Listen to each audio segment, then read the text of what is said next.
यदा यदा हि धर्मस्य ग्लानिर्भवति भारत अभ्युत्थानमधर्मस्य तदात्मानं सृजाम्यहम्। राधे राधे। मेरे प्यारे भाइयों बहनों माताओं व बंधुओं, संस्कार की बातें चैनल में आपका स्वागत है। बंधुओं, आज मैं आपको श्रवण करवाने जा रही हूँ पितृपक्ष में श्रीमद् भागवत गीता।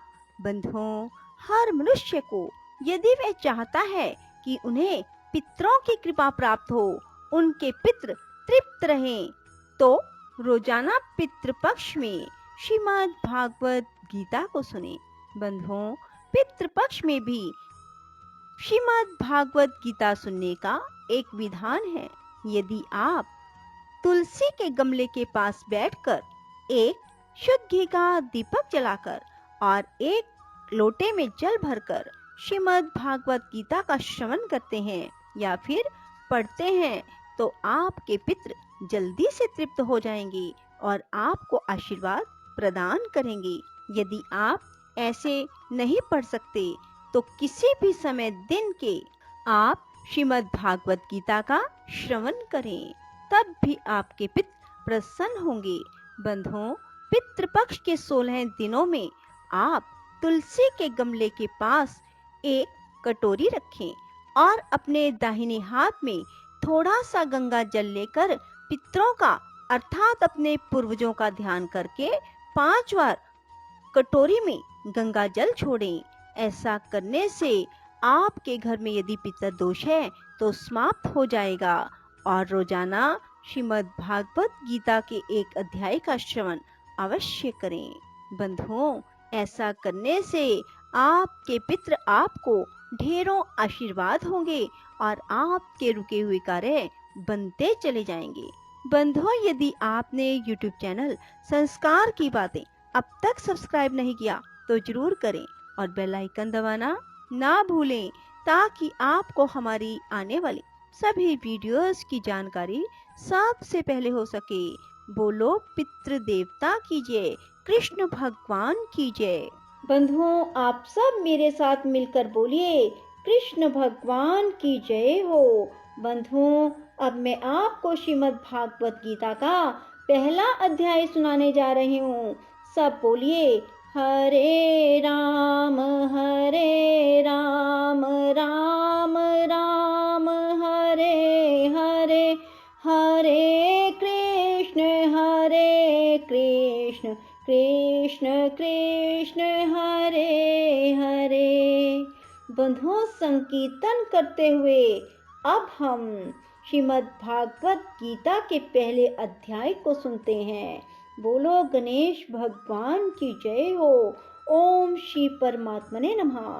धृतराष्ट्र बोले, हे संजय, धर्म भूमि कुरुक्षेत्र में इकट्ठे हुए युद्ध की इच्छा वाले मेरे और पांडु के पुत्रों ने क्या किया? इस पर संजय बोले, उस समय राजा दुर्योधन ने व्यूह रचना युक्त पांडवों की सेना को देखकर द्रोणाचार्य के पास जाकर यह वचन कहा, हे आचार्य, आपके बुद्धिमान शिष्य द्रुपद पुत्र धृष्टद्युम्न द्वारा व्यूहाकार खड़ी की हुई पांडु पुत्रों की इस बड़ी भारी सेना को देखिए। इस सेना में बड़े बड़े धनुषों वाले युद्ध में भीम और अर्जुन के समान बहुत से शूरवीर हैं, जैसे सात्यकी और विराट तथा महारथी राजा द्रुपद और धृष्टकेतु, चेकितवान और बलवान काशीराज, पुरुचित, कुंती भोज और मनुष्यों में श्रेष्ठ शैव्य और पराक्रमी युधामन्यु, बलवान उत्मोजा, सुभद्रा पुत्र अभिमन्यु और द्रौपदी के 5 पुत्र, ये सभी महारथी हैं। हे ब्राह्मण श्रेष्ठ, हमारे पक्ष में भी जो प्रधान हैं उनको आप समझ लीजिए। आपके जानने के लिए मेरी सेना के जो सेनापति हैं उनको कहता हूँ। एक तो स्वयं आप और पितामह भीष्म और कर्ण, संग्राम विजयी कृपाचार्य, वैसे ही अश्वत्थामा, विकर्ण और सोमदत्त का पुत्र भूरिश्रवा, और भी बहुत से शूरवीर अनेक प्रकार के अस्त्र शस्त्रों से युक्त, मेरे लिए जीवन की आशा को त्यागने वाले, सब के सब युद्ध में चतुर हैं। भीष्म पितामह द्वारा रक्षित हमारी वह सेना सब प्रकार से अजय है और भीम द्वारा रक्षित इन लोगों की यह सेना जीतने में सुगम है। इसलिए सब मोर्चों पर अपनी अपनी जगह स्थित रहते हुए आप लोग सब के सब निसंदेह भीष्म पितामह की ही सब ओर से रक्षा करें। इस प्रकार द्रोणाचार्य से कहते हुए दुर्योधन के वचनों को सुनकर कौरवों में वृद्ध बड़े प्रतापी पितामह भीष्म ने उस दुर्योधन के हृदय में हर्ष उत्पन्न करते हुए उच्च स्वर से सिंह की नाद के समान गरज कर शंख बजाया। उसके बाद शंख और नगाड़े, ढोल, मृदंग और नरसिंह आदि बाजे एक साथ ही बजे। उनका वह शब्द बड़ा भयंकर हुआ। उसके बाद सफेद घोड़ों से युक्त उत्तम रथ में बैठे हुए श्री कृष्ण महाराज और अर्जुन ने भी अलौकिक शंख बजाए। उनमें श्री कृष्ण महाराज ने पांचजन्य नामक शंख और अर्जुन ने देवदत्त नामक शंख बजाया। भयानक कर्म वाले भीमसेन ने कोंडर नामक महाशंख बजाया। कुंती पुत्र राजा युधिष्ठिर ने अनंत विजय नामक शंख और नकुल और सहदेव ने सुघोष और मणिपुष्पक नाम वाले शंख बजाए। श्रेष्ठ धनुष वाले काशीराज और महारथी शिखंडी और धृष्टद्युम्न राजा विराट और अजय सात्यकी, राजा द्रुपद और द्रौपदी के पांचों पुत्र और बड़ी भुजा वाले सुभद्रा पुत्र अभिमन्यु, इन सब ने हे राजन अलग अलग शंख बजाए और उस भयानक शब्द ने आकाश और पृथ्वी को भी शब्दायमान करते हुए धृतराष्ट्र पुत्रों के हृदय विदीर्ण कर दिए। हे राजन, उसके बाद कपिध्वज अर्जुन ने खड़े हुए धृतराष्ट्र पुत्रों को देखकर उस शस्त्र चलने की तैयारी के समय धनुष उठाकर ऋषिकेश श्री कृष्ण महाराज से वचन कहा, हे अच्युत, मेरे रथ को दोनों सेनाओं के बीच में खड़ा कीजिए।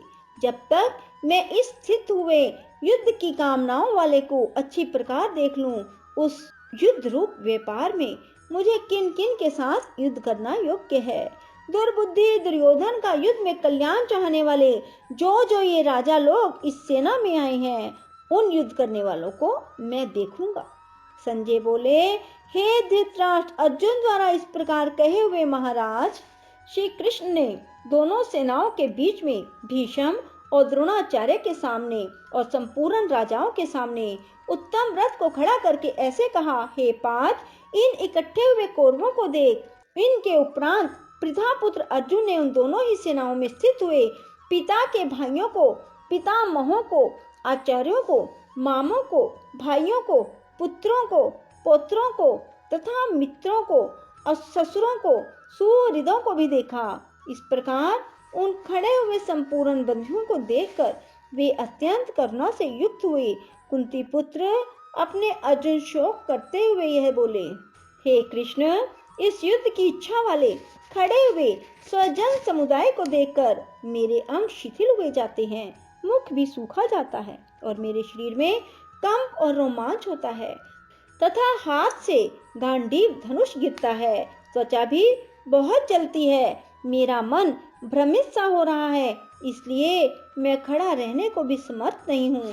हे केशव, लक्षणों को भी विपरीत देखता हूँ, युद्ध में अपने कुल को मारकर कल्याण भी नहीं देखता।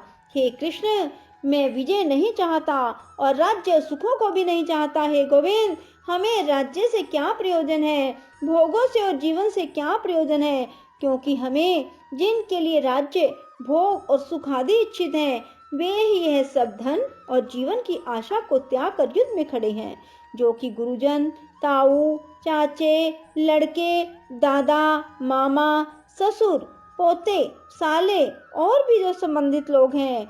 इसलिए हे मधुसूदन, मुझे मारने पर भी 3 लोक के राज्य के लिए भी मैं इन सब को मारना नहीं चाहता। फिर पृथ्वी के लिए कहना ही क्या। हे जनार्दन, धृतराष्ट्र के पुत्रों को मारकर हमें क्या प्रसन्नता होगी, इन आतताइयों को मारकर तो हमें पाप ही लगेगा। इससे हे माधव, अपने बांधव धृतराष्ट्र के पुत्रों को मारने के लिए हम योग्य नहीं हैं, क्योंकि अपने कुटुंब को मारकर हम कैसे सुखी होंगे।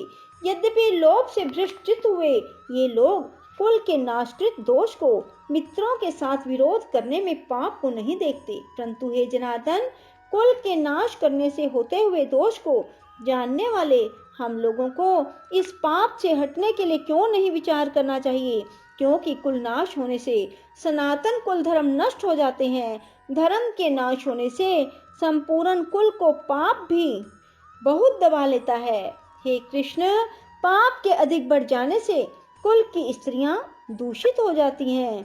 हे वैष्णव, स्त्रियों के दूषित होने पर वरण संकर उत्पन्न होता है। वह वरण संकर कुल घातियों को और कुल को नरक में ले जाने के लिए होता है। लोप हुई पिंड और जल की क्रिया वाले इनके पितर लोग भी गिर जाते हैं और इन वरण संकर कारक दोषों से कुल घातियों के सनातन कुल धर्म और जाति धर्म नष्ट हो जाते हैं। हे जनार्दन, नष्ट हुए कुल धर्म वाले मनुष्यों का अनंत काल तक नरक में वास होता है, ऐसा हमने सुना है। शौक है कि हम लोग बुद्धिमान होकर भी महान पाप करने को तैयार हुए हैं, जो कि राज्य और सुख के लोभ से अपने कुल को मारने के लिए उद्यत हुए हैं। यदि मुझ शस्त्र रहित ना सामना करने वाले को शस्त्रधारी धृतराष्ट्र के पुत्र रण में मारे तो वह मारना भी मेरे लिए अति कल्याणकारक होगा। संजय बोले, रणभूमि में शोक से उद्विग्न मन वाले अर्जुन इस प्रकार कहकर बाण सहित धनुष को त्याग कर रथ के पिछले भाग में बैठ गए। बोलो कृष्ण भगवान की जय हो। राधे राधे, जय श्री कृष्णा। बंधुओं, यदि आपको हमारी वीडियो पसंद आए तो इसे लाइक करें और शेयर भी जरूर करें। धन्यवाद।